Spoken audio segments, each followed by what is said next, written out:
খাদিজা জীবনে একটা ওয়াক্ত নামাজ পড়েনি, একটা রোজা রাখেনি।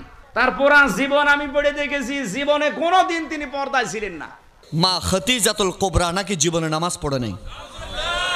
সে ব্যক্তি উম্মুল মুমিনিন মা খাদিজাতুল কুবরা তাহেরা আবাদা সালেহা শানে এত বড় কটূক্তি করেছে।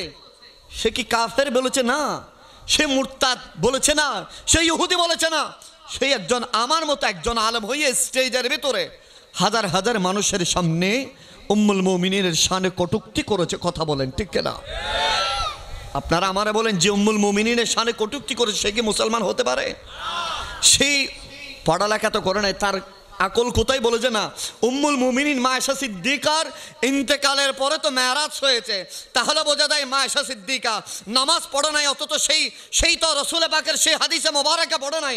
আমার নবী বলছেন সেই সময়কার আল্লাহর কোরআন নাজিল হয়েছে, আমি সেখান থেকে আয়েশা সিদ্দিকার মা খাদিজাতুল কুবরার হুজরায় এসেছি। আমি যেইভাবে ইবাদত করেছি মা খাদিজাকে সেইভাবে ইবাদতের নির্দেশ আমি দিয়েছি। আর জোরে বলেন। আমার নবী বলতেছেন জিবরিল আমাকে যেইভাবে বলেছেন আমি সেইভাবে খাদিজাতুল কুবরাকে তালিম দিয়েছি, সেইও নামাজ পড়েছে। সুবহানাল্লাহ। সেই সময়কার রোজা তিনি রেখেছেন, সেই সময়কার নামাজের যে সিস্টেম ছিল সে মা খাদিজাতুল কুবরা আদায় করেছে। জোরে বলেন সুবহানাল্লাহ। তাহলে আজকের এই দিনে আপনারা আমারে বলেন এরা কি অন্য ধর্মের অনুসারী বলতেছে? আপনারা একটু মনোযোগ দিবেন। অন্য ধর্মের অনুসারী না, এরা মুসলমান নামদারি। এরা বলতেছে আবার এই দেশের নাকি এরা কোরআনের আইন বাস্তবায়ন করবে। আরে নাউজুবিল্লাহ, জোরে বলেন। এর নামটা আমি নিতে চাই না বারবার, কারণ এর নামটা অপবিত্র নাম হয়ে গেছে। আমরা দেখি সেই রাতে দুষ করে সকালে মাপসায়। আমি বলতেছি সে বারবার বলে আমি 3 বছর ওই কারাগারের ভেতরে ছিলাম, সেজন্য আমার মাথা উলট ফালট হয়ে গেছে। তো আমি বলতে চাই ভাইরা, তুমি কারাগারে ছিলা, তোমাকে ডিম খারাপি দেওয়ার কারণে তোমার মাথা উলট পালট হয়ে গেছে। আরে তুমি পাবনা ফাগলা গারতে যাবা, তুমি পবিত্র কোরআনের মঞ্চে আসতো কেন? ঠিক না বলে? যেই কোরআনের অপব্যাখ্যা করে তাকে কোরআনের মঞ্চে, এই দামি মঞ্চে মানায়? থাকবে কোথায়? পাবনায় থাকবে, মেডিকেলে থাকবে, তাকে ট্রিটমেন্ট করাবে। এই দেশের খোলা ময়দানে আপনি গরু একটা ভাগ হলে গেছে, এর যদি গলার রশি খুলি দেন এ মানুষের রাখবে? বলে যে গরু আর মানুষের ভিতরে সেম। কিছু মানুষ আছে যেগুলার কোরআনের ময়দানে দিলে ইমান হরণ হয়ে যায়, আর পাগলা গরুরে রসগোল্লা দিলে মানুষকে মেরে ফেলে। ঠিক কিনা বলেন? একটা জানের খতরা আর একটা ইমানের খতরা। আরে ঠিক কিনা বলেন? জানের খতরাটা তো মোটামুটি মানা যায়, কিন্তু ইমানের খতরা মানা যায় না। সেজন্য আমরা প্রায় সময় একটা কথা বলি, রে বাবা, আজকের এই রাউজান চিটাগংয়ের রাউজান থেকে বলতে চাই, কিছু মাহফিল আছে যে মাহফিল আপনি ইমান নিয়ে ঢুকবেন, বেঈমানই বাইরে হবেন। আর কিছু মাহফিল আছে যেখানে গুনার পাহাড় নিয়ে আসবেন, ইমানদার হয়ে বের হবেন। সেটা হচ্ছে সুন্নিদের মাহফিল। মাহফিল কাদের বলেন? সুন্নিদের মাহফিল। আমরা শুকরিয়া আদায় একবার বলি আলহামদুলিল্লাহ। আল্লাহ আমাদেরকে সেই সুন্নিদের মাহফিলে বসিয়েছেন, আমরা শুকরিয়া আদায় করে বলি আলহামদুলিল্লাহ। আল্লাহ আপনাদেরকে সেই মাহফিলে বসিয়েছেন, আমরা শুকরিয়া আদায় করে মালিককে বলি আল্লাহ তুমি আমাদের জীবনে আরেকটা নবীর শানে আজমতের তাসকারায়ে মুস্তাফা, আজমতে মুস্তাফা, খিলকতে মুস্তাফা, রিফাতে মুস্তাফা, শামায়েলে মুস্তাফার এই ঘেরের ভিতরে রেখেছো, যেই ঘের থেকে বসলে গুনাহ মাফ হয়ে যায়, যেই ঘরে বসলে আল্লাহর কাছে দোয়া কবুল হয়, যেই ঘরে বসলে গুনাহ ঝরে যায়, যেই ঘরে বসলে ঈমান তাজা হয়ে যায়, যে মাহফিলে বসলে আল্লাহ দোয়া কবুল করে নেয়, যে মাহফিলে বসলে নবীজির ইশক তাজা হয়ে যায়, যে মাহফিলে বসলে কোরআন হাদিসের জ্ঞান জানতে পারবেন, যেই মাহফিলে বসলে আর কখনো নামাজ কাজা করা যায় না, যেই মাহফিলে বসলে রাসূলের শাফাত হয়, আর যেই মাহফিলে বসলে আমার আল্লাহ ব্যক্তির উপর রাজি হয়। সুবহানাল্লাহ, জোরে বলেন। আমরা ভাগ্যবান কিনা বলেন? আরেকটু জোরে বলেন, ভাগ্যবান কিনা? আল্লাহ আমরা ভাগ্যবান। কেমন দয়াবান আমরা! আল্লাহ আমাদেরকে কত দয়া মেহেরবানি করেছেন। আরেকবার চিন্তা করেন না, যেই নবীকে পাঠিয়েছেন সেই নবী রাসূলে আজম, আর যেই মাযহাবের আমরা মুকাল্লি, যেই মাযহাবকে অনুসরণ করি সেই মাযহাবের তিনি হচ্ছে ইমামে আজম, আর যেই তরিকার তিনি হচ্ছেন গৌসে আজম। যেই গৌসে আজমের মাহফিল আজকে গৌসুল আজম জিলানী কনফারেন্সে বসেছে, ঠিক কিনা? আর যেই মাহফিলে বসেছে সেটা হচ্ছে মিলাদে আজম। সুবহানাল্লাহ বলেন। ভাগ্যবান কিনা বলেন, আর একটু জোরে বলেন ভাগ্যবান কিনা। আল্লাহ আমাদেরকে সেই মোকাদ্দার দিয়েছে, আলহামদুলিল্লাহ। আজকে তো আমাদের দেশের ভেতরে আপনারা দেখছেন, আহা কি বলতাম, এটা আমাদের জ্ঞানীগুণী মানুষটা আপনারা বসেছেন। দেশের এমন পর্যায়ে আমরা চলে গেলাম, এমন স্থানে আমরা আসলাম, এমন জায়গায় আমাদের পদার্পণ, যেই জায়গায় আমরা কখনো কল্পনা করি নাই, ঠিক কিনা বলেন। আর একটু জোরে বলেন। আল্লাহ আমাদেরকে এগুলা থেকে হিফাজত করুক, আমিন জোরে বলেন। রাসূল পাক সাল্লাল্লাহু আলাইহি ওয়াসাল্লাম কি আল্লাহ আমাদেরকে পাঠিয়েছেন। রাসূল কি কখনো উম্মতের মতো হতে পারে? সবাই বলেন না। উম্মত কখনো নবীর মতো হতে পারে না। যদি উম্মত যদি বলে যে নবী আমার মতো, তাহলে নবী হলো না, ঠিক কিনা বলেন না। নবী যদি উম্মতের মতো হয় তাহলে তো তিনি নবী হবে। আল্লাহর কোরআন বলছেন, মা কানা মুহাম্মাদুন আবা আহাদিম মির রিজালিকুম ওয়ালাকিন রাসূলুল্লাহি ওয়া খাতামান, জোরে বলেন না, ওয়া খাতামান নবিয়্যিন। আমার নবীর পরে কোনো নবী আসবে না। উম্মত কখনো নবীর মতো হতে পারে না, নবী কখনো উম্মত হতে পারে না। এবার আসেন, কায়নাতের ভিতরে তো ১৬ লক্ষ নবী রাসূল আল্লাহ পাঠিয়েছেন। তো আদম আলাইহিস সালাম যেরকম, আমার নবীও কি এরকম নাকি? জোরে বলেন। এবার আসেন কোরআন শরীফ থেকে, হুজুর তো শত শত নবী রাসূল, হাজার লাখের উপরে নবী রাসূল পাঠিয়েছেন। আল্লাহর কোরআনে তো 25 জন নবীর কথা আছে। হুজুর এই সকল নবীরা তাদের পজিশন কীরকম, তাদের দাম কীরকম, আর আমার নবী কীরকম? একটু কোরআনুল করিমের মধ্যে যাই। কোরআনুল করিম আদম আলাইহিস সালামের কথা আছে না নাই? নূহ আলাইহিস সালামের কথা, ইব্রাহিম আলাইহিস সালামের কথা, ইলিয়াস আলাইহিস সালামের কথা, দানিয়েল আলাইহিস সালামের কথা, হারুন আলাইহিস সালামের কথা, জাকারিয়া আলাইহিস সালামের কথা, হুদ আলাইহিস সালামের কথা, শুআয়ব আলাইহিস সালামের কথা, উজার আলাইহিস সালামের কথা, ইউসুফ আলাইহিস সালামের কথা, হযরতে মুসা কালিমুল্লাহর কথা, ঈসা রুহুল্লাহর কথা, হযরতে সকল আম্বিয়াই কেরামের বিশাল একটা সাট আছে না নাই? প্রত্যেককে আল্লাহ দুনিয়ায় পাঠাইছেন কিনা? কিন্তু আল্লাহ আমার নবীকেও পাঠিয়েছেন, সুবহানাল্লাহ। কিন্তু কোন নবীকে পাঠানোর পর আমার আল্লাহ ওয়ামা আরসালনাকা ইল্লা রাহমাতাল লিল আলামিন বলেছেন? বলে নাই, কিন্তু আমার নবীর বেলায় বলেছেন। আর একটু জোরে বলেন সুবহানাল্লাহ। কোন নবীর বেলায় বলেছেন? বলেন না বলেছেন? বলেন নাই, কিন্তু আমার নবীর বেলায়, জোরে বলেন না, আমার নবীর বেলায় বলেছেন। হুজুর আমার নবীর বেলায় কেন বলেছেন? আমার নবীর বেলায় কেন বলার কারণটা কি? কারণ হচ্ছে একটা, আমার আল্লাহ বলছেন ওয়াইদ আখাযাল্লাহু মিসাকান নাবিয়্যিন, আমি সমস্ত আম্বিয়া কিরাম থেকে মিসাক নিয়েছি। সমস্ত আম্বিয়া কিরাম থেকে আমি মিসাক নিয়েছি। আল্লাহরে কিসের মিসাক? বলে যে আমার নবীর মিসাক। যেহেতু আপনারা, আমি এখান থেকে আলোচনাটা আনতেছি, যেহেতু আপনারা মিলাদুন নবী এবং ফাতিহা ইয়াজদম একত্র করতেছেন, সেজন্য সুবহানাল্লাহ। আরেকটু জোরে বলেন। যদি আমি আলোচনাটা একদম সংক্ষেপে করে, যদি বড়র দিকে সংক্ষেপে এতটুকু মনে রাখেন, কায়নাতের ভিতরে আমার নবী যেভাবে বেমেসাল, কায়নাতের ভেতরে যেভাবে আমার নবীর মত সমকক্ষ কোনো নবী হয় নাই, ঠিক একইভাবে কায়নাতের ভেতরে অলিদের দফতরে গৌস পাকের মতো কোনো অলি হতে পারে না। সুবহানাল্লাহ বলেন। আমার নবী যেভাবে বেমেসাল, অলির দফতরে গৌস পাক বেমেসাল, আল্লাহর বলি। সুবহানাল্লাহ, সুবহানাল্লাহ জোরে বলেন। তার ভেতরে কোনো সন্দেহ, আরো জোরে বলেন, সন্দেহ নাই। তাহলে আল্লাহ পাক রব্বুল আলামিন কায়নাতের সূচনাতে যখন আরশ কুরসি লৌহ কলম কিছুই বানাই নাই, সর্বপ্রথম মিসাক নিয়েছেন, রাসূল পাকের মিলাদ করেছেন।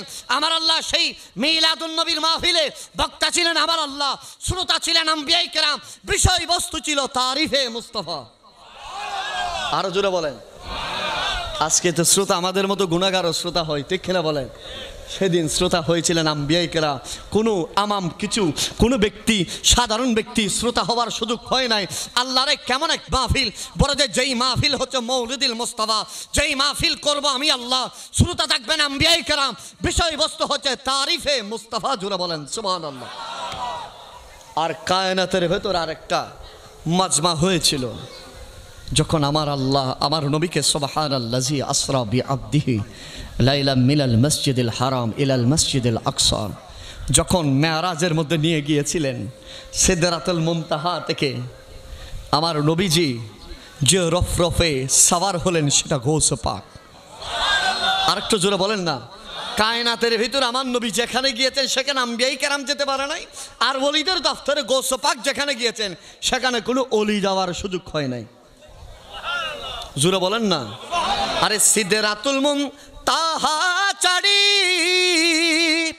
रफरफी हो लेनी सावरी,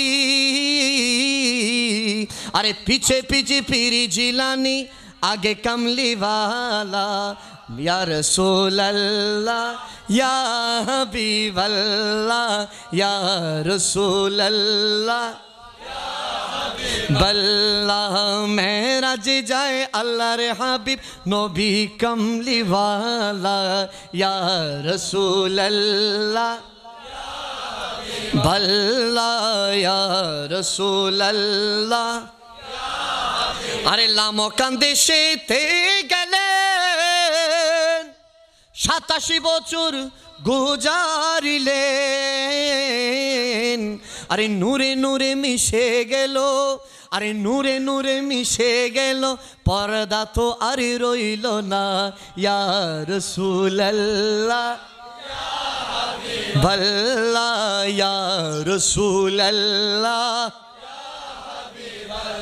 একটু মহব্বতে বলেন না ইয়া রাসূলুল্লাহ। তাহলে কায়নাতের ভেতরে যেভাবে নবীদের দফতর আমার নবী বেমিসাল, কায়নাতের ভেতরে ওলিদের দফতরে গৌসুল আজম বেমিসাল। সুবহানাল্লাহ, জোরে জোরে জোরে বলেন। কষ্ট হচ্ছে আপনাদের? আরো জোরে বলেন। এবার আসেন আমাদের বর্তমান সময়ের পরিস্থিতি যদি আমরা একটু করে বলি।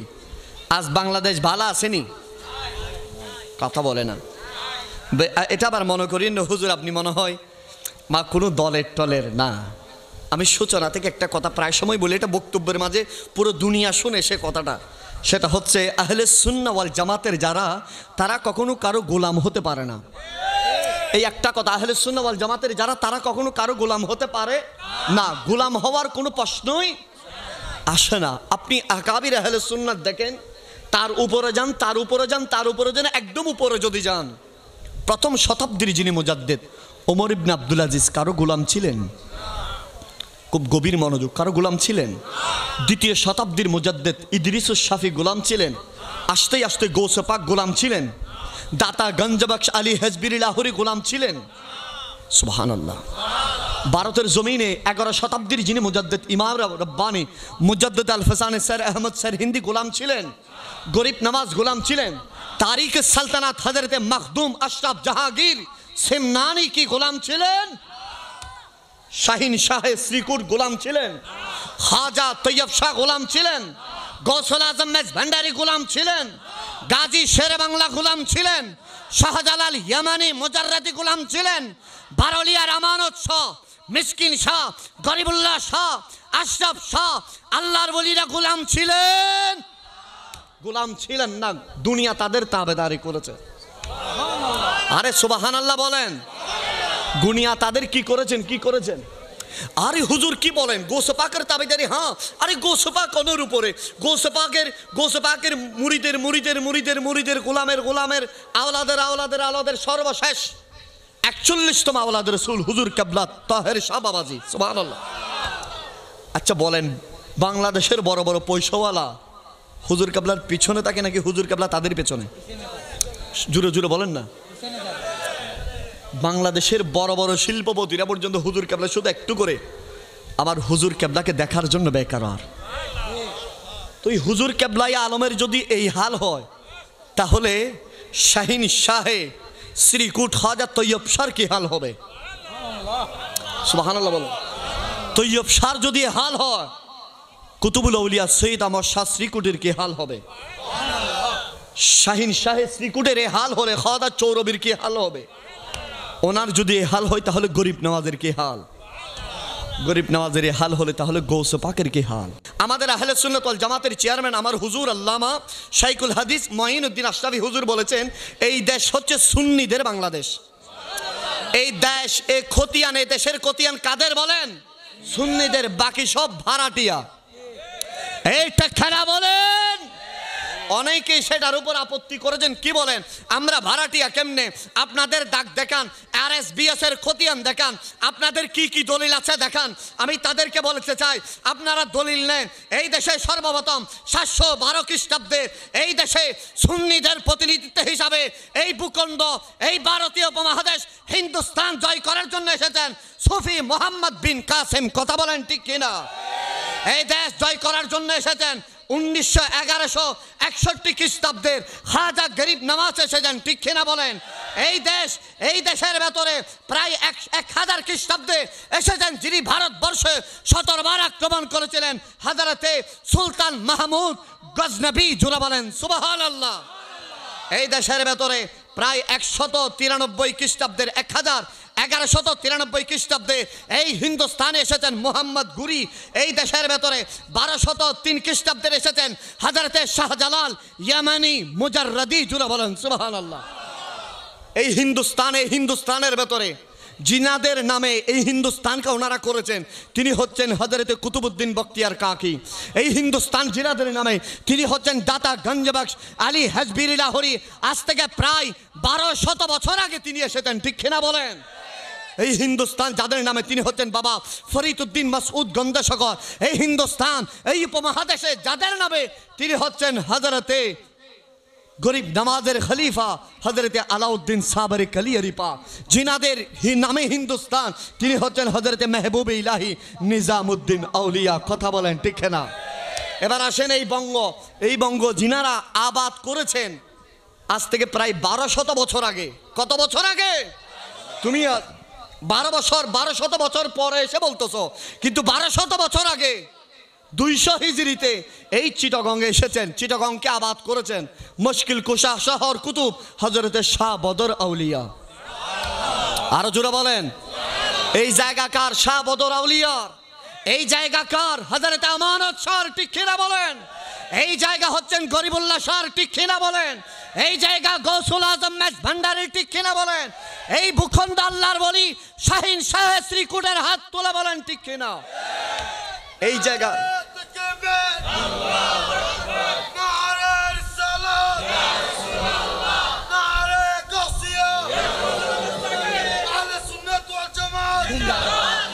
এই দেশের ভেতরে সুন্নিরা ভাড়াটিয়া নয়। এই দেশের জমিন কাগজ আরএস বিএস ডাক সবকিছু সুন্নিদের। আর যারা এই দেশের ভিতরে ইসলামের লেবাস লাগিয়ে মানুষের ঈমানকে হরণ করছে তারা মুনাফিক নাম্বার 1। আরে ঠিক না বলেন? আমি বারবার সেদিন বলেছিলাম 5 আগস্টের পরে আপনাদেরকে একটা ইতিহাস, সংক্ষেপে ইতিহাস বলতে চাই। 2004 সালে যখন বাবা শাহজালাল ইয়ামানি মুজাররদির মাজারে বোমা হামলা করা হয়েছিল, আগুনটা শাহজালালের মাজারে জ্বলে নাই, 7 দলীয় ঐক্য জুটে জ্বলছে। জোরে বলতে হবে। আজকের এই দিনও যে আল্লাহর ওলিদের মাজারে আগুন লাগাইছো, বলে যেও না আল্লাহর মেহবুব বান্দারা আল্লাহর বন্ধু। যারা আল্লাহর ওলিদের সাথে দুশ্মনী করে আমার আল্লাহ তাদের বিরুদ্ধে যুদ্ধ ঘোষণা করে আজ পুরো দেশ ধাও ধাও করে জ্বলেছে। আগুন দিয়েছ কোথায়? ওলির মাজারে। আর এই দেশের চাবিকড়ি তো উলিয়াদের কাছে। তোমরা ভুলে যাও কেন বারবার? শুধু বুটের সময় অলির দরবারে যাও, এমনি অলিরে ফিস দাও, এটা সম্ভব নয়। কারণ এই দেশের ক্ষমতায় যেই আসুক না কেন তার চাবিকাঠি বাবা শাহজালালের কাছে, ঠিক না বলেন? আর সেই যে আগুন জ্বলতেছে, ধাও ধাও করে জ্বলতেছে, এগুলার কারণ কি? এগুলার কারণ হচ্ছে আল্লাহর পক্ষ থেকে গজব। এগুলা আল্লাহর পক্ষ থেকে এগুলা লানত আসতেছে। কারণ আল্লাহ পাক রব্বুল আলামিন বান্দাকে শৌকত করার সুযোগ দে, বান্দারে আমি আল্লাহর নাফরমানি করছো মাফ করে দিব, কিন্তু আমার মেহবুব ওলি যাদের ব্যাপারে আমি আল্লাহ বলেছি আলা ইন্না আউলিয়া আল্লাহ লা খাউফুন আলাইহিম ওয়া লা হুম ইয়াহজানুন, সেই আল্লাহর মেহবুব বান্দা যাদেরকে আমি আল্লাহ ইহদিনাস সিরাতাল মুস্তাকিমের পথে মতো পরিচালনা করেছি, যাদেরকে আমি নিয়ামত দিয়েছি, তোমরা তাদের সাথে দুশমনি করো না। তাদের সাথে দুশমনি আমি আল্লাহর সাথে যুদ্ধ ঘোষণা করার মতো।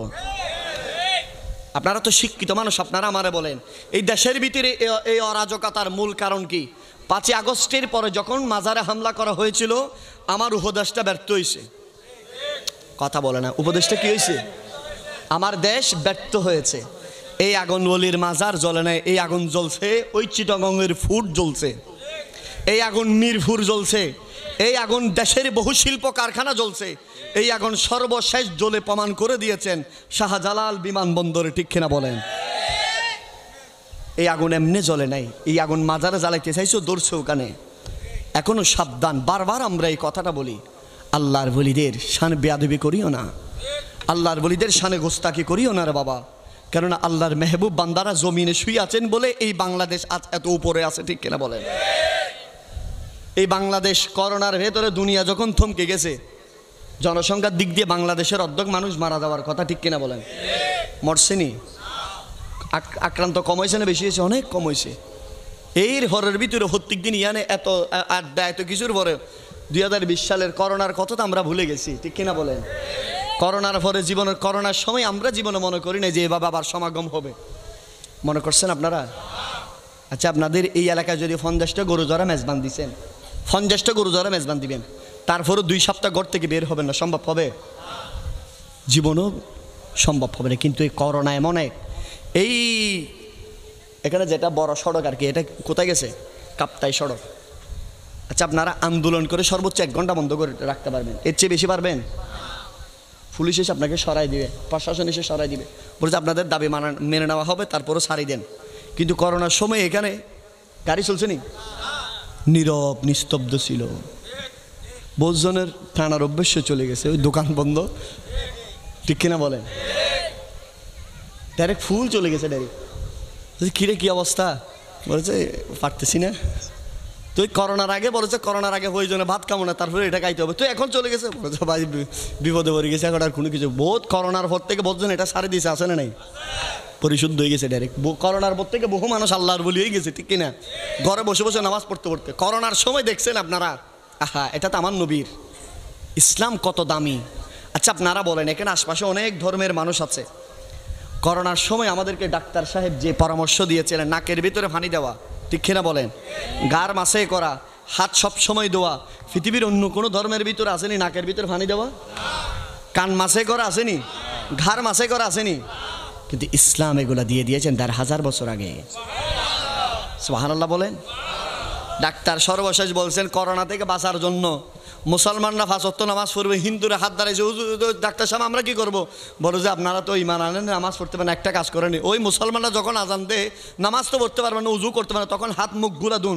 5 বার ধরে ডেলি হাত মুখ ধুইলে আপনারা করোনা থেকে বাঁচতে পারবেন, আর মুসলমানরা নামাজ আদায় করতে পারবে। আর একটু জোরে বলেন। এই সেই ইসলাম, এটা সেই ইসলাম, কথা বলেন ঠিক কিনা? এবং সেই ইসলাম নিয়ে কি চিনিমিনি খেলা চলবে? সেই ইসলামকে নিয়ে এত তালবাহানা কি চলবে? সেজন্য আমরা বারবার বলতে চাই, আমার দেশ, আমার এই দেশটা কি আমরা কি উড়ে এসে জুড়ে বসছি নাকি? আরো জোরে বলেন। এই দেশটা কাদের? আপনার আমার। কিন্তু দুঃখের ব্যাপার হচ্ছে আমাদের দেশে এ কথা কেউ বলে না। কেউ বলবে কোত্থেকে? এখন অলরেডি সুদের ওয়াজ বলতেছে না, ঠিক কিনা বলেন না? সুদের ওয়াজ করেনি, তারা বাদ দিয়ে দিছে। এই দেশের ভিতরে কি কোরআন শরীফ থেকে সুদ কি রহিত হয়ে গেছে? না। মদের ওয়াজ করতেছে না। কিরে বাবা কি ব্যাপার? বলেছে না আমরা এখন বলতে পারবো না, আমাদের অনেক রিস্ট্রিক্টেড আছে, ঠিক কিনা বলেন? কিন্তু বাবা মনে রাখবেন, আল্লাহ একজন আছে না নাই? আমার আল্লাহ একজন আছে। আল্লাহর ধরা বড় কঠিন ধরা, যেই ধরা থেকে কেউ বাঁচতে পারবে না, ঠিক কিনা? ঠিক কিনা বলেন? যেই ধরা থেকে কেউ বাঁচার সম্ভাবনা আসেনি। সেজন্যই যে শুরু দিয়ে বলেছিলাম, সুন্নিরা কারো গোলাম নয়। সুন্নিরা যুগে যুগে কালে কলে এই বলেন, ওই বলেন, সৈসা বলা বলে বলেন, অমুক দল তমুক দল, এই দল সেই দল, কারো গোলাম আমরা সুন্নিরা মদিনাওয়ালার গোলাম। বলে যে কেমনে? আরে এই বুদ্ধি হওয়ার পর থেকে নবী নবী করে কাটাই দিচ্ছি, ঠিক কিনা বলেন? আরে দুজাহানে কি যে হবে মোদেরই পরিচয়, দুজাহানে কি যে হবে। আরে প্রিয় নবীর গোলামি ছাড়া অন্য কিছুই নয়, প্রিয় নবীর গোলামি ছাড়া।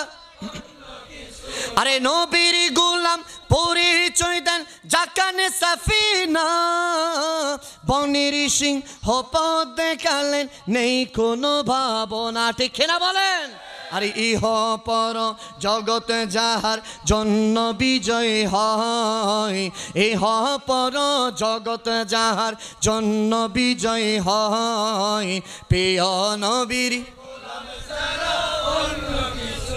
আরে শাহিন শাহর চেয়ে শ্রেষ্ঠ নবীর গোলামি, নুরি নবীজির গোলামি হওয়া রাজার চেয়েও দামি, ঠিক না? ঠিক না? নবীর গোলাম হওয়া রাজার চেয়েও দামি। হুজুর কেমনে বললেন? আরে আমাদের দেশের অমুক নেতা তমুক নেতা। আমি বলি যে ভাই রে ভাই, নেতার একটা নির্দিষ্ট সীমাবদ্ধ আছে। নেতা ততদিন নেতা থাকবে, ততদিন দামি শার্ট দামি জামা পরবে, যতদিন ক্ষমতায় থাকবে। আরে ঠিক না বলেন? রাজা ততদিন রাজা যতদিন রাজ্য আছে। আর ইমানদার সেই দুনিয়াতেও বাদশা, কবরও বাদশা, ফুলসিরাতেও বাদশা। মিজানের পাল্লায় নবী শাফাত করবেন আর জান্নাতে নিয়ে যাবেন যদি নবীর গোলাম হতে পারি। হাত তোলা বলেন ঠিক কিনা?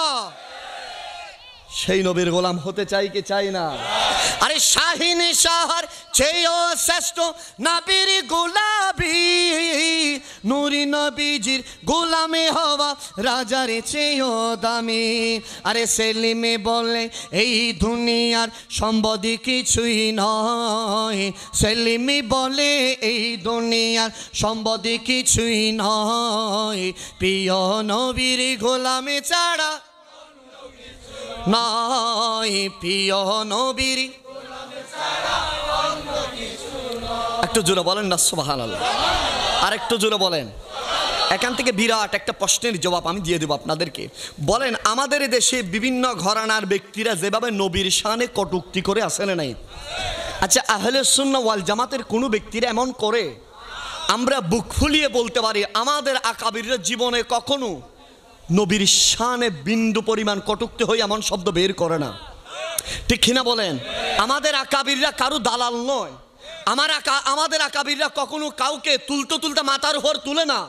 আরে আমরা ভাগ্যবান, আমরা আহলে সুন্নাত ওয়াল জামাতের এমন আকাবেরগুলো পেয়েছি। ঠিক কিনা বলে?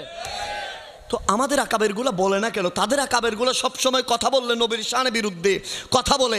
তারা কথা বললে ওই দেশের এমন যে ব্যক্তিদের কথা বলে যারা সুদখোর, যারা ঘুষখোর, যারা দেশকে ধ্বংস করে ফেলেছে। আবার অনেক সময় তারা মানুষকে আল্লাহর ওলি বানাই দেয়। ঠিক কিনা বলেন? তো আমাদের আকাবেররা বলে না কেন? এটার ভিতরে বিরাট একটা শর্ত আছে। তারা বলতে পারে কেন? তাদের ইমানের কমজোরি। ঠিক না বলেন? আর আমাদের আকাবিররা প্রতিটা শব্দে শব্দে নবীর শান বের হয়। সুবহানাল্লাহ বলেন না? আচ্ছা, আপনারা বলেন না, আকাবির আহলে সুন্নাতের আজ পর্যন্ত কেউ এমন একটা শব্দ অজান্তে বলে ফেলেছে নবীর শানে বিরুদ্ধে যায় এরকম? কিয়ামত পর্যন্ত বলবে না। পূর্ববর্তী আকাবিররা বলেছে। আমাদের আকাবিররা নবীর শান বাড়াইতে থাকে। আর আমাদের দেশের কিছু ব্যক্তিদের, কিছু জনগোষ্ঠীর আকাবেরা শুধু নবীর শান কমাইতে আছে। ঠিক না বলেন? সেজন্য আমরা ধন্য। আমরা কি? আরো জোরে বলেন। আমাদের আকাবেররা ইমাম শের বাংলা, আমাদের আকাবের শাহিন শাহেদ শ্রীকোট, আমাদের আকাবের গৌসুল আজম মেজভান্ডারি, আমাদের আকাবের ইমাম হাশিমি, আমাদের আকাবের আল্লাহর সকল আউলিয়ায়ে কেরাম। সুবহানাল্লাহ বলেন। এবার আসেন, অনেকে বলে হুজুর, গতকালকে আমাকে একজন বলেছে, হুজুর সরকারের অমুক একজন উপদেষ্টা আহলে সুন্নাত ওয়াল জামাতকে চিনতেছে না। আমরা টেনশনে পড়ে গেলাম, হুজুর কেমনে আহলে সুন্নাত ওয়াল জামাতকে চিনতেছে না? আমি বলতেছি, অমুক সিনা এটা হকের দলিল নয়। ঠিক কিনা বলেন? উপদেষ্টা আহলে সুন্নাত ওয়াল জামাতকে চিনা এটা কি হকের দলিল? হুজুর চিনে না কেন? আমি বলছি কয়েকটা কারণ আছে। এর ভিতরে আহলে সুন্নাত ওয়াল জামাত বোমাবাজি করে না। আহলে সুন্নাত ওয়াল জামাতের অনুসারীরা মাঠে ময়দানে নেমে মানুষকে লাঠি চার্জ করে না। আহলে সুন্নাত ওয়াল জামাত ভাঙচুর, অগ্নিসংযোগে বিশ্বাসী নয়। তো এই দেশের ভিতরে তো ওদেরকে চিনে যারা বোমা মারে। ঠিক কিনা বলেন না? যারা গাড়ি হুড়ি দেয়, যারা দেশের সম্পদকে নষ্ট করে। আমরা তো দেশের সম্পদকে নষ্ট করা শিখি নাই। আরে আমাদের আকাবিররা জান দিয়ে দেশকে রক্ষা করছে। ঠিক কিনা বলেন? সেজন্য আহলে সুন্নাত ওয়াল জামাতকে কেউ চিনলে বা কেউ না চিনলে আমাদের কিছু আসবে যাবে? আরো জোরে বলেন না, যাবে না। এবার আসেন, আমরা কিভাবে নিজের জীবনকে আজকের মাহফিল থেকে নবীর আদর্শের প্রতীক বানাবো। সুবহানাল্লাহ বলেন। কিভাবে নবীর আদর্শকে ফলো করবে? আল্লাহর কোরআন সেজন্য বলছেন, লাকাদ কানা লাকুম ফি রাসূলিল্লাহি উসওয়াতুন হাসানাহ। জোরে বলেন সুবহানাল্লাহ। যেই আদলে চলে গেছেন গৌস পাক। সুবহানাল্লাহ বলেন। আপনারা আমারে বলেন, নবীর আদর্শের একটা প্রতীক যদি আপনারা দেখতে চান, তিনি হচ্ছেন গৌসে পাক আব্দুল কাদের জিলানী। জীবনে কখনো মিথ্যা কথা বলেছেন? জীবনে কখনো? আপনারা তো জানেন, ডাকাত সর্দার ধরলেন, সবচেয়ে ছোট ডাকাত এসে গরিব গৌসে পাকও ছোট, মাদ্রাসায় নিজামিয়া যাচ্ছেন। এই বছর তোমার কাছে কিছু আছে? হ্যাঁ, আমার কাছে 40টা স্বর্ণের মুদ্রা আছে। ডাকাত, উনি ছোটো ডাকাত, গোসবাকে ছোটোর কাছে আসছে আর কি। এই অবাক হয়ে গেছে, ডাকাত সাদ্দরের কাছে, হুজুর 40টা স্বর্ণ মুদ্রা ফেলি তো জীবন আর চুরি করতে হবে না। আর কার কাছে পেয়েছে? কোনো বড় ব্যক্তি বলেছেন, ছোট একজন ব্যক্তি, মাদ্রাসায় পরে হয়তো পড়বে এরকম। বুঝি কি বলে, এর নিয়ে আসো, গোসবাকে নিয়ে গেলেন। ডাকাত সর্দার হঠাৎ গোসবাকের চেহারা দেখার মাত্র কেমন জানি লাগতেছে। আরে বৎস, তোমার কাছে গিয়ে বলতে 40টা স্বর্ণের মুদ্রা কোথায়? হাত তুলে দিলেন, এখানে আস্তিনের ভিতরে আমার আম্মা সেলাই করে দিছে। বাদশ, তুমি চাইলে তো মিথ্যা কথা বলতে পারতো, তুমি সত্য কেন বলেছো? আহা, গোসবাক বলেছিলেন, আমার আম্মা উম্মুল খায়ের ফাতেমা, যিনি হুসাইনি আওলাদ রসুল, আমার মা বলেছেন, বেটা তুমি কখনো জীবনের যেরকম মুসিবত আসবে আসো, কখনো মিথ্যা বলবা না। সুবহানাল্লাহ বলেন। গোসবাক বলেছে, সেজন্য আমি মিথ্যা বলেন। ডাকাত সর্দার গোসবাকের কথাটা এমনভাবে আসরও করেছেন, চোখের পানি ঝরঝর করে ছেড়ে দিলেন।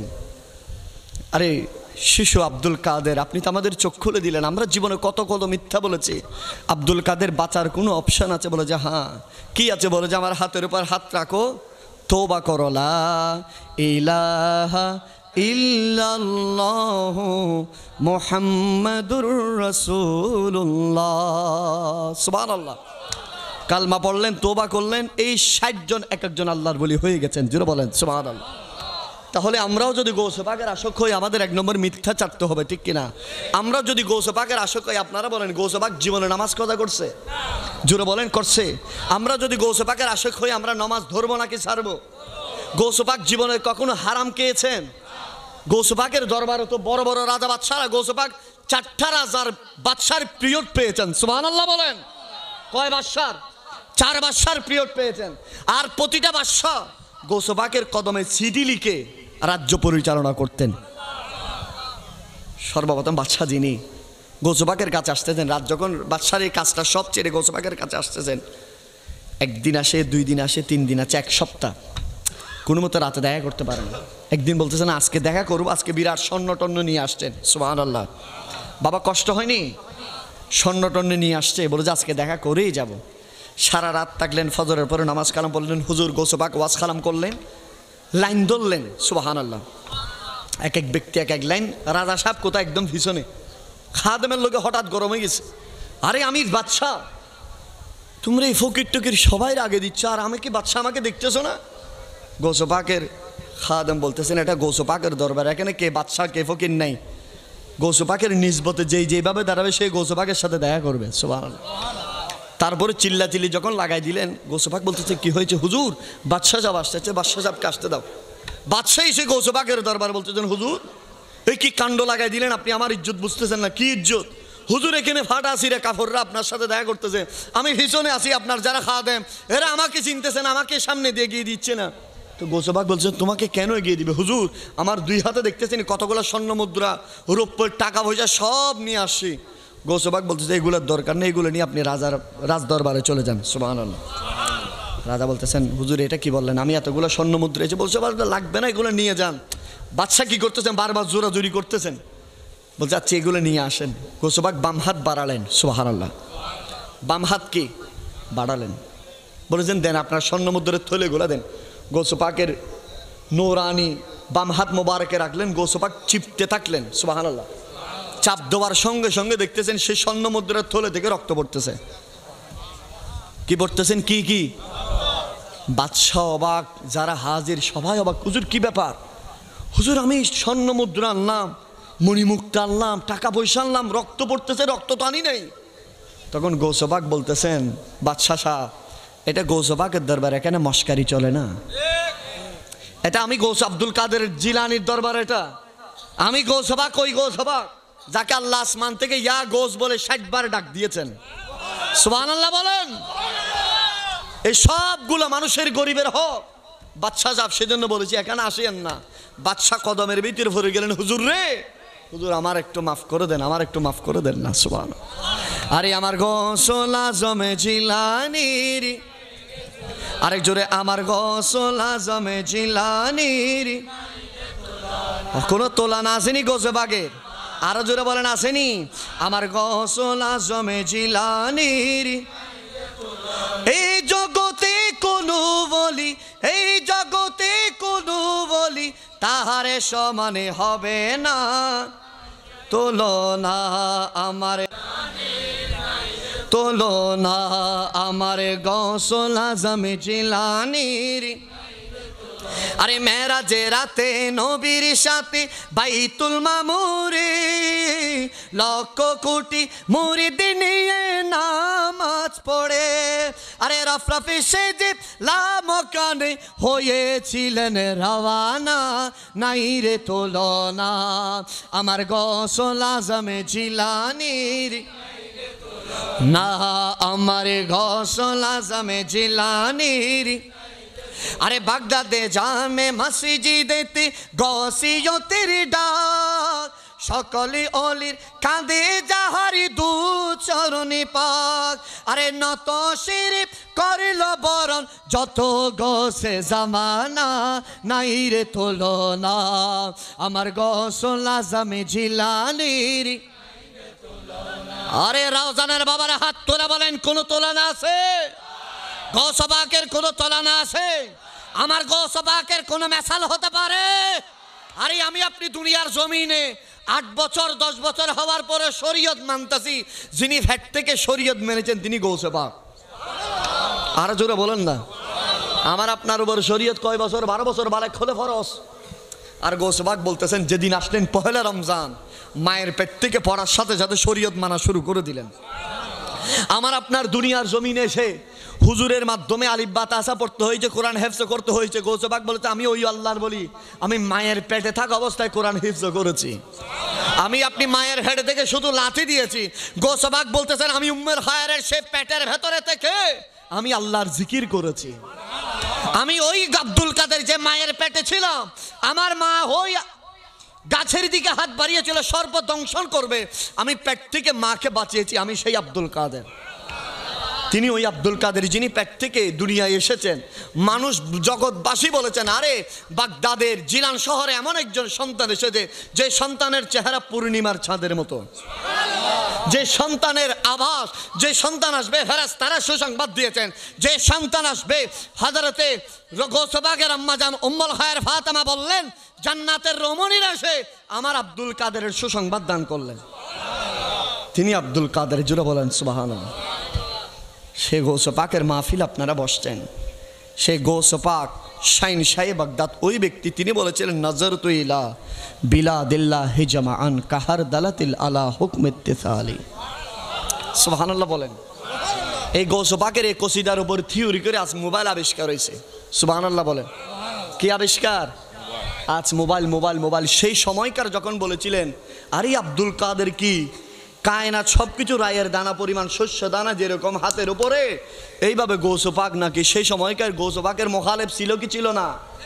তারা বলতেছেন আব্দুল কাদের কেমনে সম্ভব? আজকের এই দিনে 2025 সালে মোবাইল আপনার কাছে, আপনি খানপাড়ায়, রাউজান পাহাড়তলি খানপাড়ায় আছেন, আপনার ফুত আছে আমেরিকায়, ভিডিও কলে কথা বলতেছেন, 50 দিন লাগতেছে নি?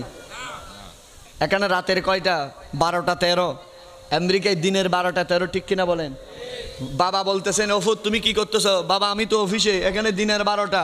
বাবা তুমি কি করতেছো? আমি তো ওই খানপাড়া নোরানি মাহফিল চলতেছে, মাহফিলের আওয়াজ শুনতেছি। সেকেন্ডের ভিতরে আদান প্রদান, ঠিক কিনা বলেন? এখান থেকে রাশিয়ার খবর সেকেন্ড লাগবে নিতে, আমাদের সিএবি সাহেব কি বলেন? সেকেন্ড লাগবে। দুবাইয়ের খবর নিতে সেকেন্ড লাগবে। তো এই সামান্য মোবাইল যদি পুরো পৃথিবীর যদি আপনার হাতের মুঠোয় যদি নিয়ে ফেলেন, আব্দুল কাদের কেমন হবে? আরো জোরে বলেন। আব্দুল কাদের গৌস পাক কেমন হবে? তিনি তো ওই গৌস পাক, যে গৌস পাক, আহা, যে জবান গৌস পাক বলেছিলেন ওই পাদ্রীকে বলেছিলেন এই পাদ্রী সবাই আমার জন্য লাইনে দাঁড়ায় আছে রাস্তায়, বাগদাদে জামে মসজিদে হাজার হাজার মানুষ লাইনে দাঁড়ায় আছে, গৌস পাক বের হবেন। দূরে দেখতেছে ফাদির একজন এরকম করে মাথা নিচু করে বসে আছেন। সুবহানাল্লাহ। সবাই রাস্তায় দূরে কেন? এরে ডাকলেন খাদেম দিয়ে, রে ডাকো। হুজুর কিরে তুমি সবাই রাস্তায়, তুমি ওই জমিনের ভিতর দাঁড়ায় আছে কেন? হুজুর এরা তো রাস্তায় দাঁড়াইছে, এরা সবাই মুসলমান। হুজুর আমি তো মুসলমান না, তবে হ্যাঁ আমাদের যিনি পর পাদ্রী উনি বলেছিলেন এই বাগদাদের রাস্তাঘাটে যেমন তেমন হাঁটিও না, ওখানে অলিদের সর্দার গৌস পাক হাঁটা চলা করে। হুজুর আমাদের বড় পাদ্রী যিনি এ কথা বলার পর থেকে কখনো বাগদাদের রাস্তাঘাটে হাঁটি না। হুজুর আপনি আসতেছেন, আমি তো নাপাক, আমি তো কালমা গ্রহণ করি নাই হুজুর, আমি আপনার সম্মান রক্ষার্থে রাস্তার পাশে নয় ওই জমিনে দাঁড়ায় আছি। সুবহানাল্লাহ জোরে বলেন। গৌস পাক শুধুমাত্র বেলায়েতের নজরে তাকিয়েছেন, সেই পাদ্রীর সঙ্গে সঙ্গে আল্লাহর মস্তবর বলি হয়ে গেছেন। সুবহানাল্লাহ বলেন। ইনার নাম হচ্ছে গৌস পাক শাহিন শাহ বাগদাদ, জোরে বলেন সুবহানাল্লাহ। আল্লাহ সেই গৌস পাকের দয়া আমাদের উপর নসিব করো, সেই গৌস পাকের নেগাহে করম আমাদের উপর নসিব করো। সেই গৌস পাকের দয়া যদি পেতে চান, আপনি কি রাসূল পাকের সুন্নাহকে ফলো করতে হবে নাকি ফলো ছাড়া হবে? আরো জোরে বলেন না। নবীর সুন্নাহকে ভেতরে ধারণ করতে হবে। আজকের মাহফিল থেকে এই জিনিসটা নিয়ে যান। জীবনে যেদিকে যাবে যাক, কখনো নবীর সুন্নাহর বাইরে যাব? আরো জোরে বলেন। জীবন যেদিকে যাবে যাক, আমরা নবীর আদর্শের বাইরে যাব? আপনি রাসূল পাকের জীবনী দেখেন, সাহাবায়ে কেরামের জীবনী দেখেন, সমস্ত সাহাবী নিজের জীবনকে শেষ করে দিয়েছেন, নবীর দামান ছাড়ে নাই। সুবহানাল্লাহ বলেন। কষ্ট হচ্ছে নি বাবা আপনাদের? নবীর দামান ছাড়ছেনি? নবীর দামান ছাড়েনি। আপনারা সাহাবায়ে কেরামের জীবনী পড়েন না এগুলা? মক্কার জমিনের সর্বশ্রেষ্ঠ ব্যক্তি হযরত মাসআব ইবনে উমাইর রাদিয়াল্লাহু তাআলা আনহু, কত দামি ব্যক্তি। শুধু দামি কত এটা বলি, আমরা একটা জামা ভরি, আপনাদের এখানে সর্বোচ্চ দামি জামা কয় টাকা? 50, 1000, 5000 টাকা। 5000 টাকার উপরে জামা পরেন? পরেন আপনারা? 1000 টাকার উপরে পরেন? সিয়া বেশা পরেনি? পরে না। কিন্তু মাসআব ইবনে উমাইর মক্কার 1500 বছর আগে উনি একটা জামা পরতেন, যে জামার দাম সেই সময়কার 200 দিরহাম। সুবহানাল্লাহ নহদ। কত দিরহাম? 200 দিরহামে। সেই সময়কার 1 দিরহাম যার কাছে আছে অনেক কোটিপতি, তুই 200 দিরহাম একটা জামা পরতেন, উনি কি কম দামি না বেশি দামি? এরকম ব্যক্তি মাসআব ইবনে উমাইর নবীজির কাছে এসে টাকা পয়সা, ধন দৌলত, গাড়ি বাড়ি সব ত্যাগ করে দিয়েছেন, ইসলামের দিকে তাকায়। সুবহানাল্লাহ বলে। সব কিছু কি করে দিয়েছেন? ত্যাগ করে দিয়েছেন, শুধুমাত্র রাসূলুল্লাহর মুহাব্বত আশকের দিকে তাকায়। মাসআবকে 15 দিন শুলির মধ্যে ছুড়ে রাখলেন, দিনকে দিন নির্যাতন নিপীড়ন, 15 দিন খাওয়া দাওয়া সব বন্ধ করে দিলেন। রাত যখন গভীর হয়ে গেছে, মাসআবের এক পাশে মা, এক পাশে বাবা আসলেন। মাসআবরে তুমি আমাদের একমাত্র সন্তান, আরে তুমি বলো না, তুমি যা চাও তা দেবো, দুনিয়ার সকল সম্পত্তি তোমার দিয়ে দেবো। মাসআব নবীজির কালমা ছেড়ে দাও। মাসআব 15 দিন খাওয়া দাওয়া সব বন্ধ, একবার নিঃশ্বাস যায়, একবার আসে, এই মুহূর্তে মারা যাবে। হঠাৎ করে কালমা ছাড়ার কথা বললেন, হুঁশে এসলেন। আসার পরে মাকে বলতেছেন, মারে আমারে শেষ করে ফেলো, তারপরে নবীজির কালমা ছাড়তে পারবো না। মাসআবের মা চোখের পানি ছেড়ে দিলে বললেন, ফুত্রে তোরে দুনিয়া দেখাইছি আমি, 10 মাস 10 দিন তোরে ফেডে ধরছি আমি, তোরে লালন পালন করছি আমি, তোরে 200 দিরহামের কাপড় পরাইছি আমি, তোর দামি লাক্সারিয়াস জীবন, মক্কার মানুষটা তোর জীবন দেখে অবাক হয়ে যেত। আরে মোহাম্মদ তোরে কি করছে বলো? আরে মাসআব ইবনে উমাইর বলেন, হায় হায় মারে, সে নবীর যখন কালমা পড়ছি, নবী আমাকে জড়িয়ে ধরছে, আল্লাহর শপথ করে বলেছি, আল্লাহর কালমা পড়েছি, নবী আমার সাথে, আমার এই সিনার সাথে নবীর মুস্তাফার সিনা লাগতে দেরি হয়, আল্লাহ আমার চোখের পর্দাকে তুলে নিয়েছে, মারে জান্নাতুল ফেরদৌস আমার এই চোখে দেখতে পেয়েছি আমি। সেই নবী যে নবী মাসআব বলেছিল, মারে আমি তো সুগন্ধি দিলে সুগন্ধি হয়, ও মা যদি 2 দিন গোসল না করি দুর্গন্ধ বের হবে। আরে আমার নবী মায়ার নবী কেমন জানোনি? যেই নবীর এই ঘাম মোবারক, পসিনা মোবারক দিয়ে মেশকের সুগন্ধি বের হয়। আরে আমার নবী সেই নবী যে নবীর শ্লেষা মোবারক, নাকের শ্লেষা ফেলবেন, মক্কার শ্রেষ্ঠ ব্যক্তি সিদ্দিক আকবর হাত বাড়িয়ে দিয়েছেন। আমার নবী সেই নবী যেই নবী খাত্তাবের বেটা ফারুকে আজমের কথা শুনলে মক্কার মানুষ থরথর করে কাঁপে, সেই ফারুকে আজম আমার নবীর থুতু নেওয়ার জন্য হাত বাড়িয়ে দেয়। আমার নবী সেই নবী যেই উসমান গনি জিন্নুরাইন, যার টাকার কোনো অভাব নাই, সেই উসমান গনি জিন্নুরাইন আমার নবীর কুলির পানি নেওয়ার জন্য হামা গড়ি দিয়ে হাত বাড়িয়ে দেয়।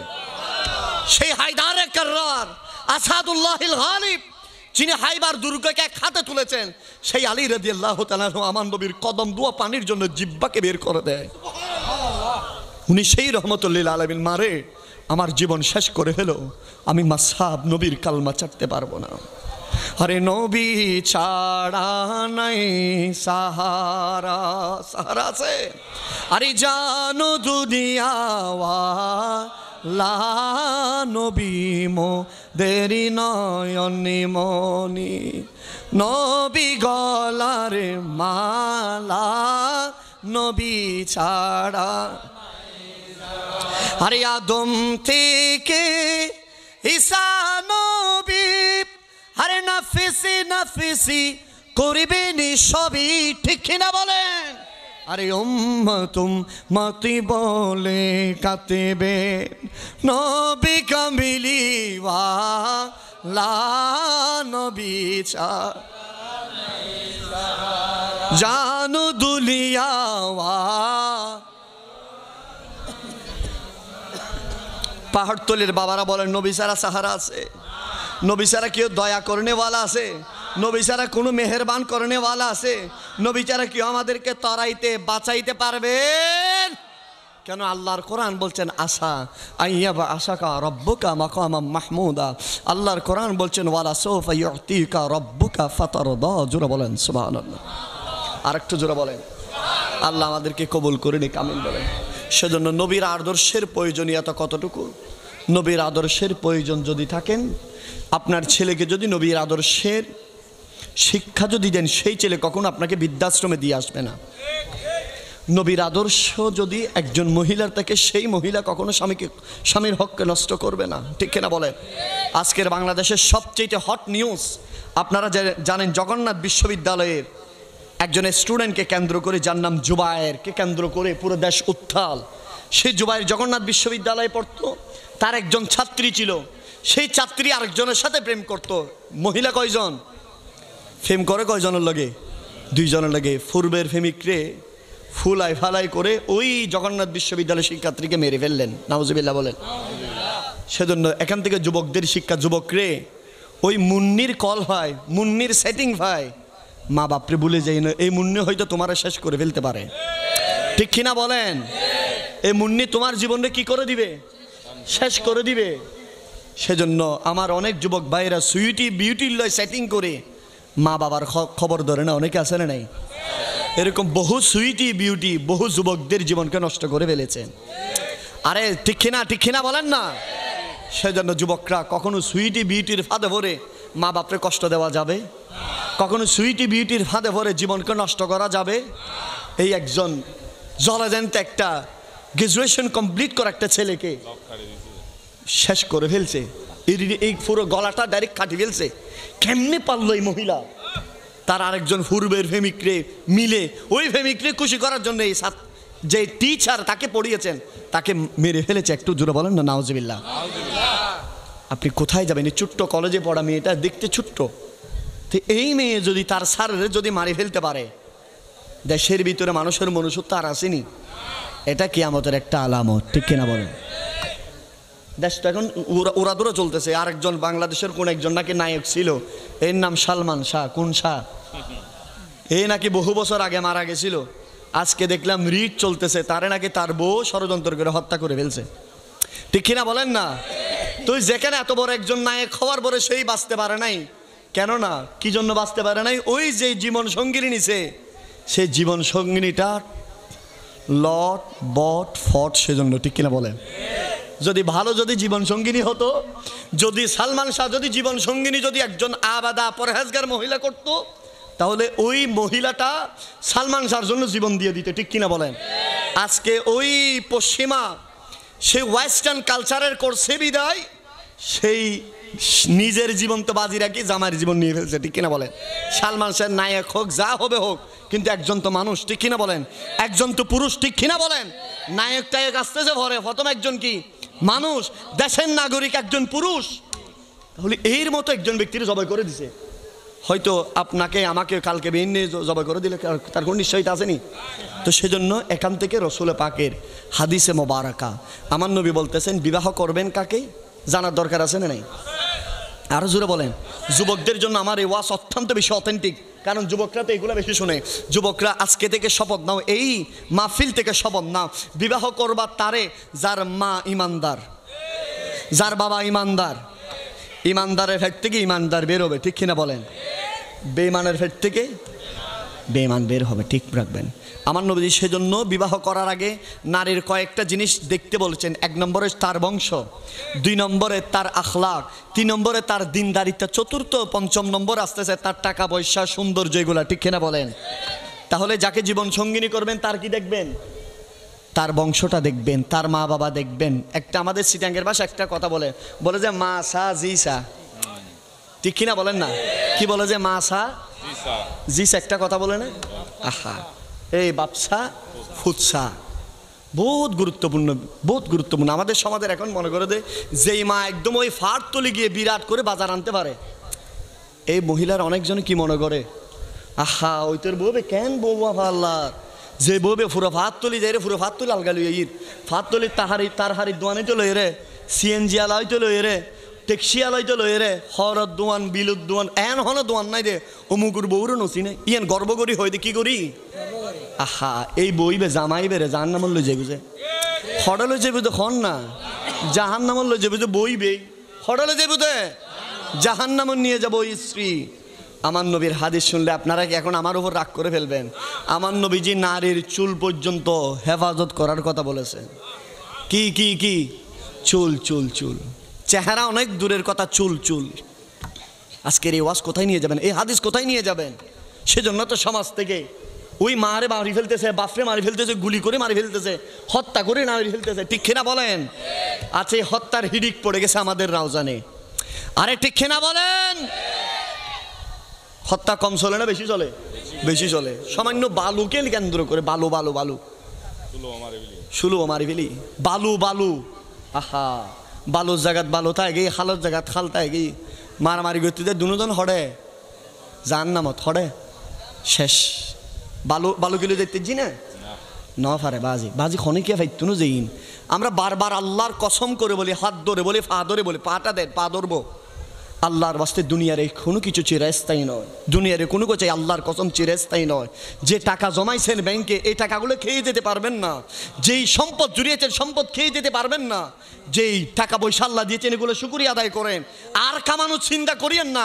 এবার আল্লাহর কাছে আল্লাহরে ডাকেন, আল্লাহরে একটু ইমান দাও, ইমান দাও, ইমান দাও। নামাজ পড়েন, হজ করেন, জাকাত দেন, 5 ওয়াক্ত নামাজ পড়েন, রোজা রাখেন, কোরআন শরীফ তেলাওয়াত করেন, নবীর উপর দুরূদ সালাম পড়েন। আল্লাহ যেন ইমানের সাথে যেন কবরে যাইতে পারি, ইমানের সাথে যেন আল্লাহ মরতে পারি। আলে ইমান নিয়ে কবরে না গেলে সেই কবর হবে সাপ বিচ্ছুর একটা গর্ত হবে, ঠিক কিনা? ইমান নিয়ে কবরে যেতে না পারলে আজকের এই ঘরের ভিতরে এখানে এমন কোন বাহাদুর আছেন আজকের এক রাত অন্ধকার একটা রুমের ভিতর থাকবেন? বলবেন এখানে কেউ আছেন? কেউ আছেন? আমাদের সিএবি সাহেব পারবেন? কোন বাহাদুর পারবে একটা রুমের ভিতরে একলা লাইট টাইম মোবাইল টোবাইল ছাড়া থাকতে? একবার প্রশ্ন করেন না, এক রুমের ভিতরে 2-4-5 ঘন্টা পারবেন না থাকতে, কবরের ভিতরে কেমনে থাকবেন? কবরের ভিতরে কেমনে থাকবেন? কি জন্য বাবা দুনিয়ার শুধুমাত্র ডেলি কত কিছু কিছু কি খান, ডেলি কি খান? আজকের পুরো দিনের হিসাবটা আমারা দেন, হিসাবটা দেন কতটুকু খাইছেন আজকের পুরো দিনের ভিতরে? সর্বোচ্চ 300 গ্রাম 250 গ্রাম ভাতের চাউল খাইছেন, ঠিক কিনা? এই সর্বোচ্চ 100 থেকে 150 গ্রাম গোশত মাছ মিলে খাইছেন, 2-3টা চা খাইছেন, বিড়ির টক থাকলে 2-3 প্যাকেট সিগারেট খাইছেন, এর চেয়ে আর বেশি কিছু? এগুলোর চেয়ে বেশি কিছু খায়? সর্বোচ্চ একটু নাস্তা হলে খাইছেন, 2টা বিস্কুট খাইছেন, একটা কলা খাইছেন, একটা আপেলের টুকরা খাইছেন, এর চেয়ে বেশি কিছু খান? পুরো দিন মিলে 1 কেজি ভাত খাননি, সর্বোচ্চ 250-300 গ্রাম খান বাবা। কিন্তু এই 250-300 গ্রাম ভাতের চাউলের জন্য, মুসুরের ডালের জন্য, কয়েকটা কলার জন্য, কয়েক কাপ চায়ের জন্য আরেকজন আল্লাহর বান্দার ফ্যাটের ভিতরে ছুরি ঢুকা দিয়ে মারি ফেলেন। কি করবেন এই টাকা দিয়ে? আপনারা আমারে বলেন, লাস্ট আমার কথা। আপনারা রাগ করতেছেন আমি জানি, অনেক রাগ করতেছেন। আপনারা আমারে শুধু এটা বলবেন, শেষ আমার কথা, শুধু এই কথাটার উত্তর দিবেন, হুজুর একজন মানুষের সাকারাতের বিছানা চলতেছে, আর এক পাশে বাংলাদেশ ব্যাংকের সমস্ত টাকার বান্ডিল সবগুলো আসমান পর্যন্ত এরকম বস্তা বস্তা করে লাগাই দিছেন। এক পাশে সাকারাতের বিছানা ব্যক্তির, ডান পাশে ইমান, বাম পাশে টাকার বস্তা। তার কোনটা লাগবে বলেন? সবাই কোনটা লাগবে? কোনটা লাগবে? এই বলো কোনটা লাগবে? তুমি একজন বলো। আপনারা চুপ থাকেন। কি আর একটু জোরে? টাকা কাজে আসবে? এটা আমরা জীবিত থাকা অবস্থায় আমরা বুঝতেছি এটা টাকা কোনো কাজে আসবে। তারপরে এই টাকার জন্য ওজনে আমরা কম দিই, এই টাকার জন্য আরেকজনের ভিতরে RSBS এর খতিয়ানের মায়ের ফের দিই, 3 হাত ঢুকাই দিই, আবার এই টাকার জন্য সুদি লাগাই। কথা বলে না? এই টাকার জন্য কত ধরনের মিথ্যা কথা বলতে বলতে বলতে বলতে মুখের ফেনা তুলে ফেলি। 2-4-5 প্যাকেট টিস্যু খরচ করি, লাভ কত হয়েছে? বলেছে 150 টাকা। মিথ্যা বলছে 400টার উপরে, লাভ কত হয়েছে? অথচ এই 150 টাকা এর জাহান্নামে নিয়ে যাবে।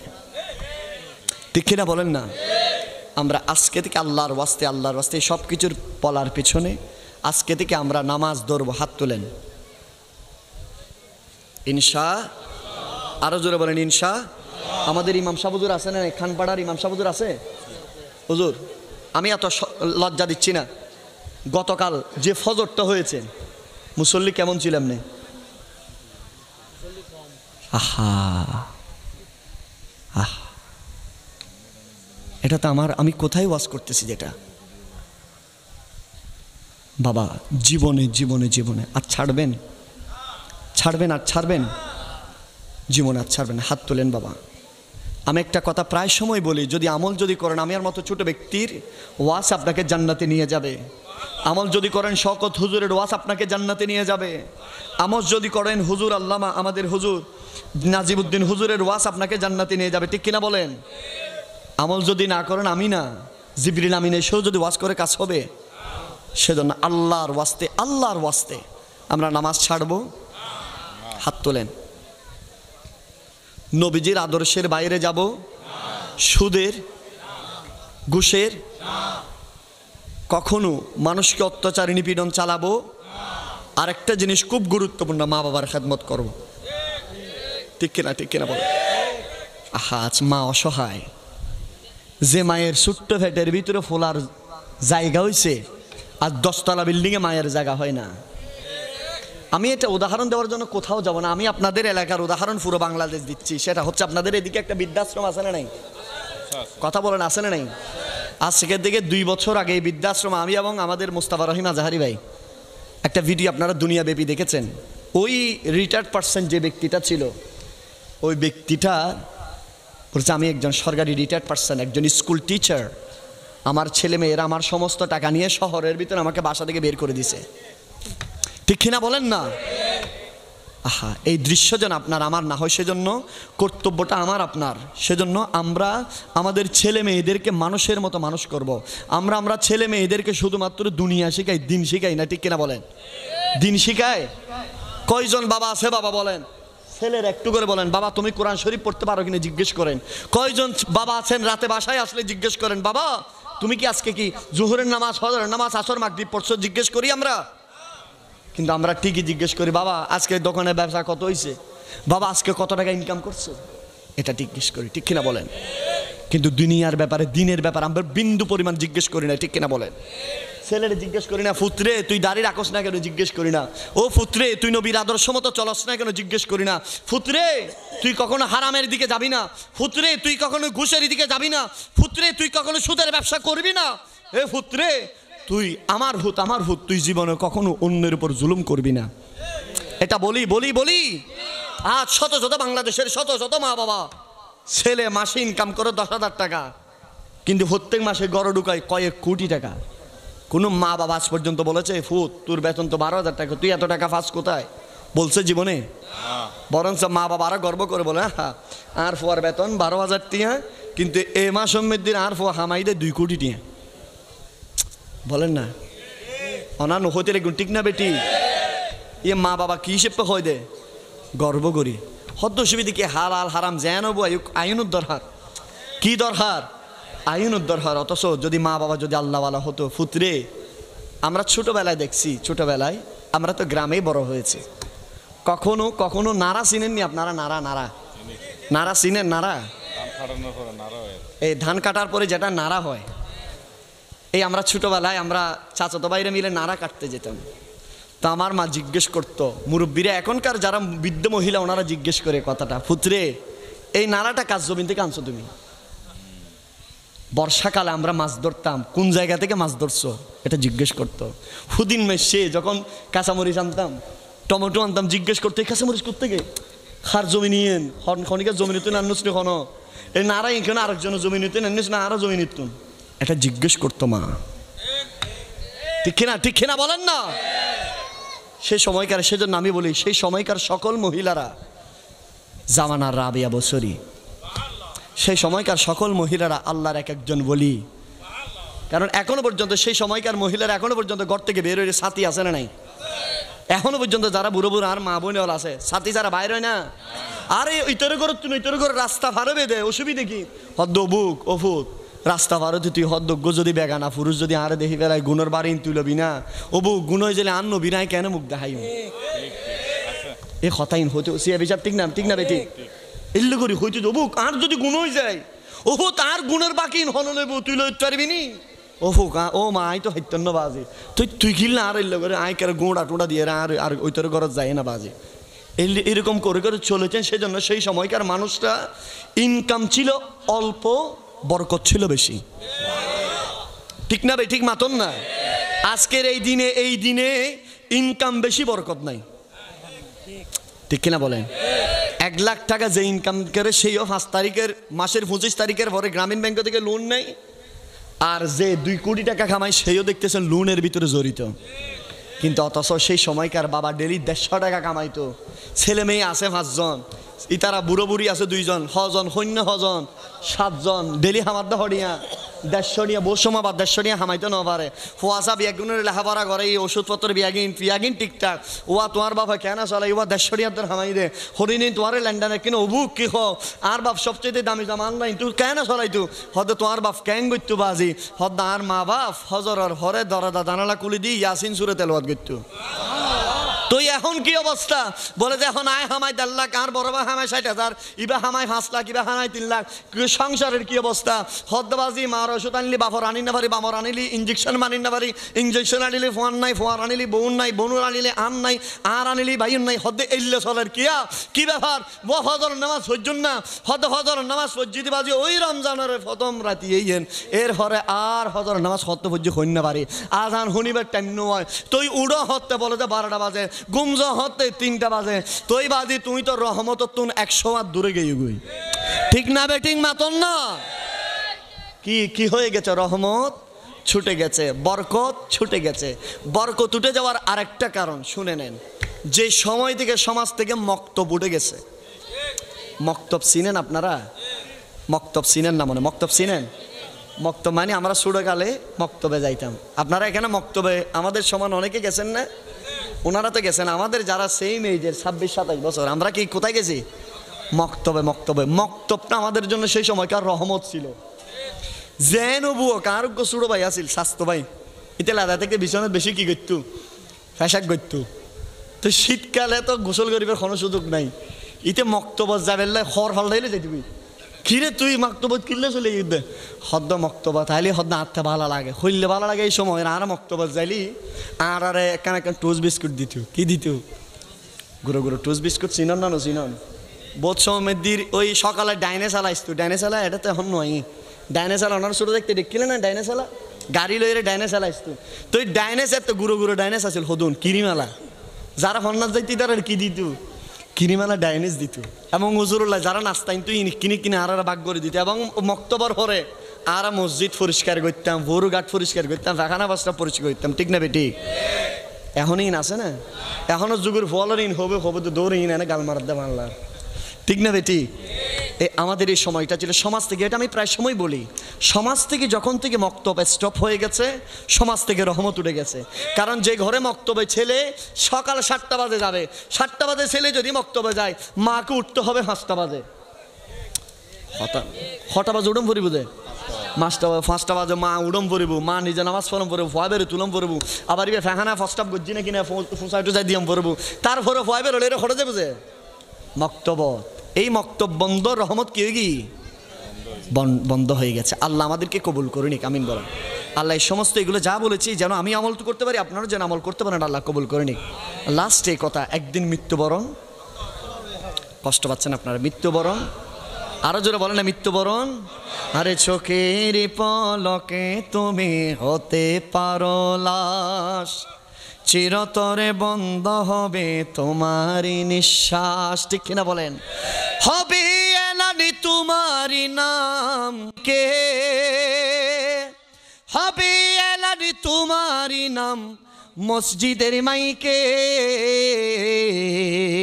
আরে বাড়িওয়ালা নাই রে, বাড়ি নাই রে ইয়াতে, বাড়িওয়ালা নাই রে, বাড়ি নাই রে।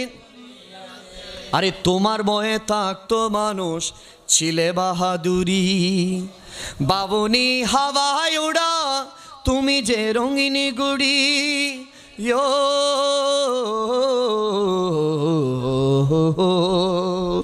সুতোয় টান দিলে মালি সুতোয় টান দিলে মালি পারিবে না তাকিতে বাড়িওয়ালা নাই রে বাড়ি নাই রে দুনিয়াতে বাড়িওয়ালা নাই রে বাড়ি কথা বলেন ঠিক না থেকে যাবে থেকে যাবে থেকে যাবে লাস্ট যে কথা এই যে ঘরে ঢুকলাম সুন্দর ঘর টাইলসওয়ালা ঘর থেকে যাবে পরের জায়গা পরের জমিন ঘর বানাই আমি রই আমি তো সেই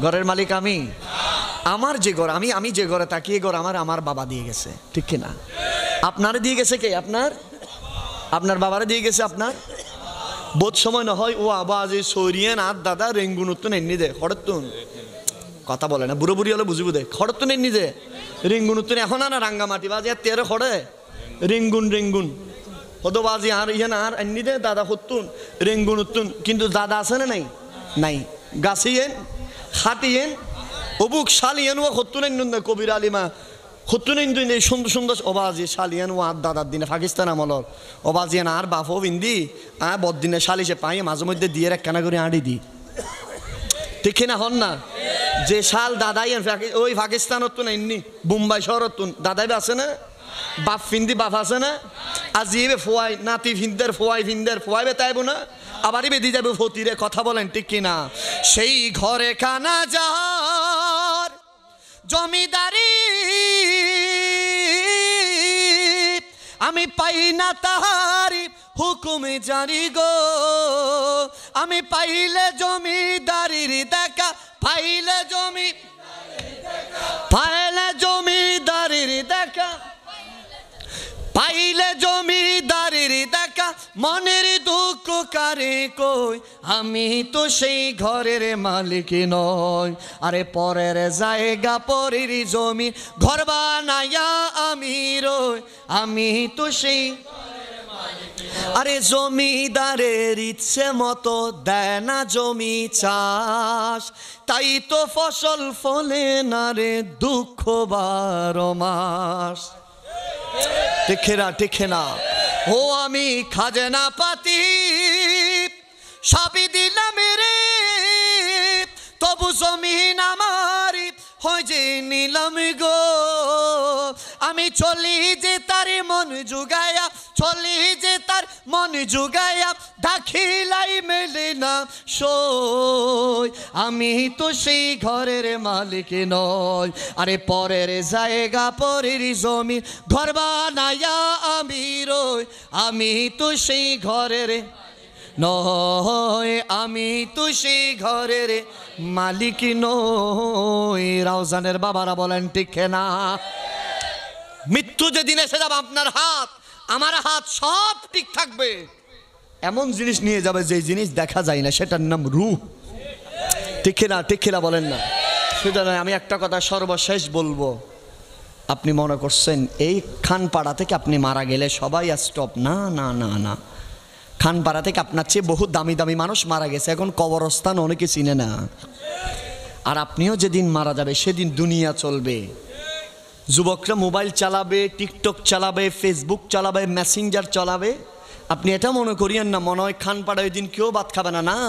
সেদিনে যদি কমিটি সেন্টারে থাকে আপনার জানাজার আগে ভাত খাই আসবে সেদিনও মানুষ সুন্দর কাপড় পরবে সেদিনও মানুষ গল্প গুজব করবে সেদিনও মানুষ আপন জায়গায় থাকবে শুধু আপনি থাকবেন না যেদিন মানুষ মারা যায় সেদিন কি আমাদের দেশে ভাত খাওয়া বন্ধ করে দেয় যেদিন মানুষ মারা যায় সেদিন কি সবাই কান্না করে এক সময় আসল কান্না ছিল এখন সব আর্টিফিশিয়াল কান্না জামাই মারা গেছে বউ কান্না করতেছে না কেননা এদিক দিয়ে কান্না করলে চোখের পানি যদি বাইরে এদিক দিয়ে একটা বহমান নদী হয়ে যাবে সেজন্য ঠিক না বলেন আর্টিফিশিয়াল সবগুলো সন্তানও মারা গেছে অসুবিধা না আমার দাদাও মারা গেছে আমার বাবাও মারা গেছে এটাই হচ্ছে বাস্তবতা আল্লাহ আমাদেরকে কবুল করুক তাহলে মূল কথা কি ঈমান মূল কথা আরো জোরে বলেন মূল কথা ঈমান। সেই ঈমানের দৌলত যাদের থাকবে তারা দুনিয়াতেও ভাগ্যবান, আখিরাতেও ভাগ্যবান। সুন্নিরা ঈমানের দৌলত আলা, সুবহানাল্লাহ। কেননা দুনিয়া যেদিকে যাবে যাক, সুন্নিরা নবীর দামান ছাড়ে। দুনিয়া যেদিকে যাবে যাক, আমরা নবীর দামান ছাড়বো? হাত তুলে বলেন ছাড়বো।